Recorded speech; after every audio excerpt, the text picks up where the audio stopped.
Coulomb's law में दो charge के बीच के फोर्स कितना होगा इस पे हमने बात किया।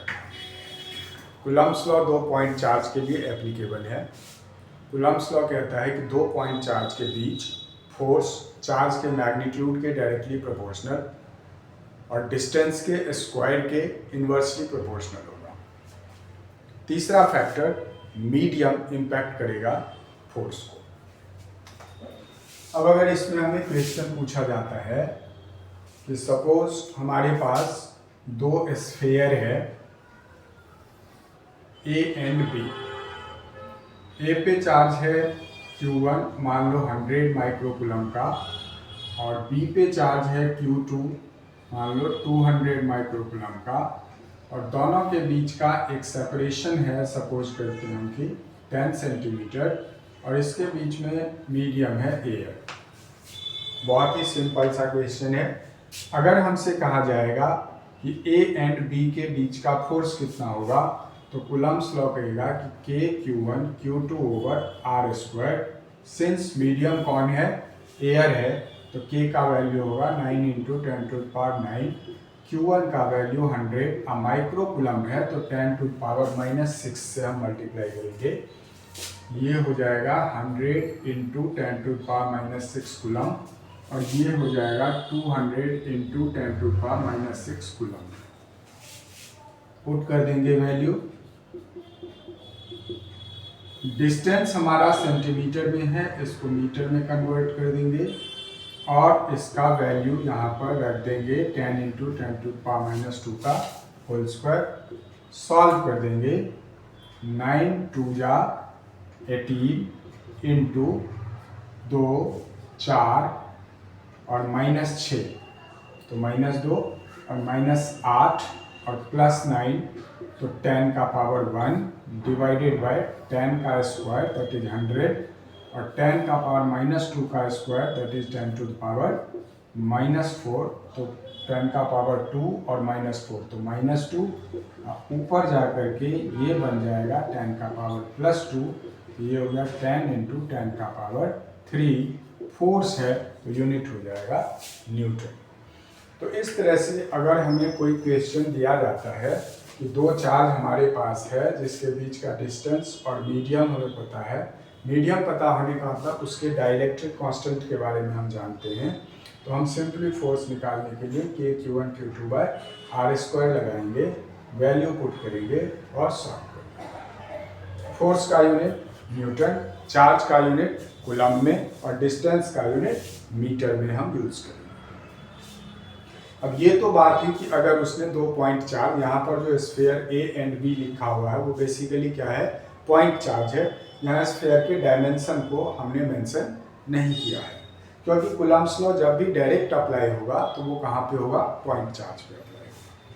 सपोज करो कि इसी में अब जैसे कूलम्ब्स लॉ हमने कहा तो ये तो एक इलेक्ट्रोस्टैटिक की बात हो गई, चार्ज की बात हो गई, सिस्टम ऑफ चार्ज की बात हो गई।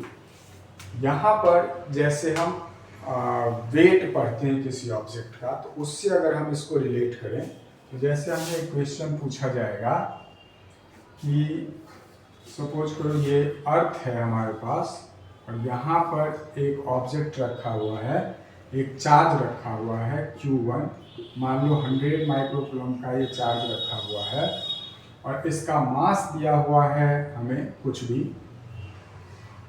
एक दूसरा फोर्स है, दूसरा हमारे पास जो है मास है, ऑब्जेक्ट है, इसका मास हमें दिया हुआ है मान लो 10 kg, ठीक है, और इस पे चार्ज सपोज करो हमें दिया हुआ है 500 माइक्रोकूलम, ठीक है। अब हमसे कहा जाता है कि इसके बीच का डिस्टेंस कितना होगा जिससे कि ये जो स्फीयर बी है ये एयर में हैंग रहे, ठीक।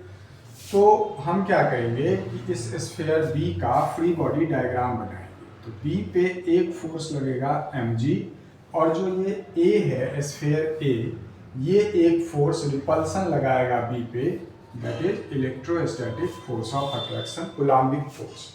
अब अगर इसको यहाँ हैंग रहना है, इसका मतलब रेस्ट में रहना है, हैंग रहने का मतलब हुआ इसे रेस्ट में रहना है, तो रेस्ट में रहने का मतलब हुआ कि इस पर जो नेट फोर्स लग रहा होगा वो कितना लग रहा होगा, 0।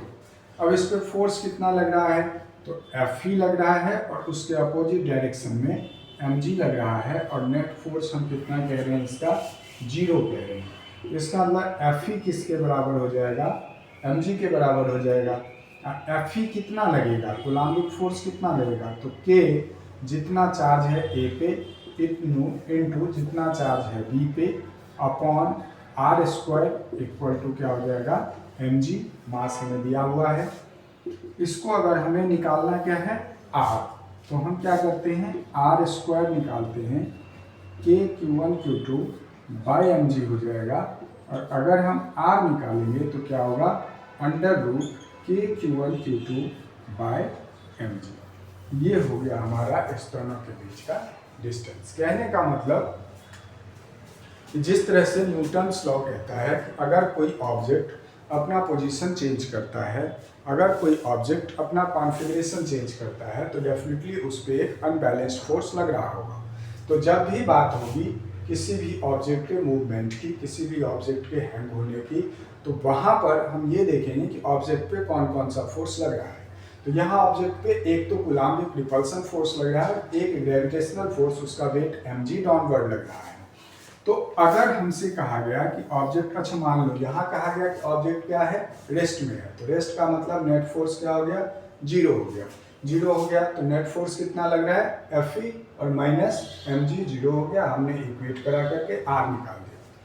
यही अगर वो कहता कि ऑब्जेक्ट एक पर्टिकुलर एक्सेलरेशन से नीचे चल रहा है या ऊपर चल रहा है, तो उस केस में फिर हम क्या करते, तो उस पर नेट फोर्स कितना लग रहा है, एम ए, राइट, जितने एक्सेलरेशन से वो ऊपर या नीचे जा रहा है, तो नेट फोर्स को हम क्या करते, एम ए से फिर इक्वेट करा देते। वहाँ से फिर चाहे अगर वो हमें एक्सेलरेशन पूछना चाहता तो एक्सेलरेशन निकाल देते, जो भी वो पूछना चाहता वो हम कैलकुलेट कर सकते हैं। तो सिंपली फ्री बॉडी डायग्राम से हम कर सकते हैं। ठीक है, कूलम्ब्स लॉ के और एप्लीकेशन हम नेक्स्ट क्लास में पढ़ेंगे। आज के लिए इतना ही, धन्यवाद।